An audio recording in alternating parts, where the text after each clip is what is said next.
So today we're going to learn about direct objects, and tomorrow we will deal with indirect objects. We've already talked about subject complements. Those were words or phrases that describe the subject in some way. Either they're a predicate adjective that is an adjective that describes the subject, like my teacher is weird. Weird describes my teacher. Or it can be a predicate nominative, which is a noun or pronoun that renames the subject. So my teacher is Miss Lehman. I'm saying Miss Lehman, who is a person, place, or thing, is the same as the subject. So those were subject complements. They related directly to the subject. Now we're going to talk about direct objects. A direct object is a noun, pronoun, or word group that tells who or what receives the action of a verb or shows the result of the verb.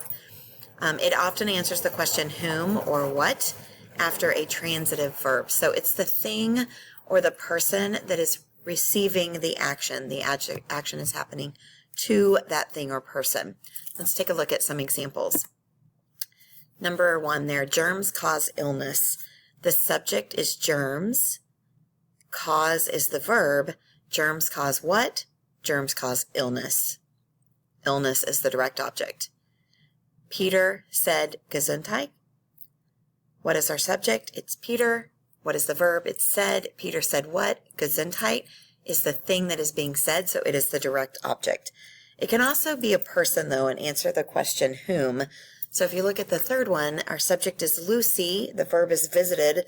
Lucy visited whom? Lucy visited me. Me is still the direct object. And so that's what you're looking for, the subject verb, and then what or whom is the verb happening to.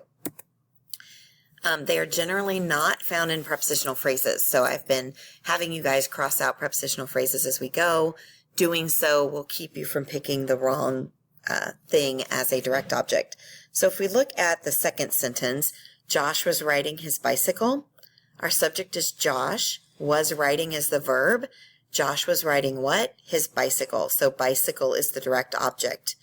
In this sentence, though, we would cross out the prepositional phrase on his bicycle, and we would just have Josh was riding. There's no direct object here.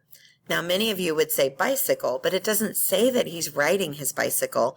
It just says that he's riding on his bicycle. So he could be riding a horse on his bicycle. I know that's crazy, but that's kind of the idea here, though, is like, I don't know what he's writing, but he's doing it on his bicycle.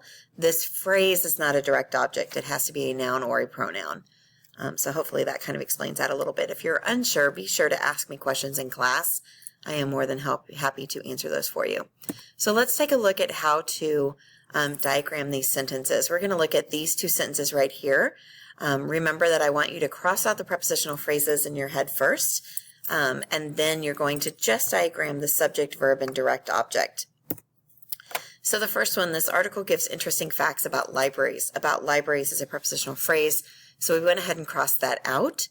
The subject is article, and remember we draw a vertical line all the way through our horizontal line, and then we put the verb, which is gives. The article gives what? Facts. And to diagram a direct object, we use a vertical line right here, and it's only on the top half of the line.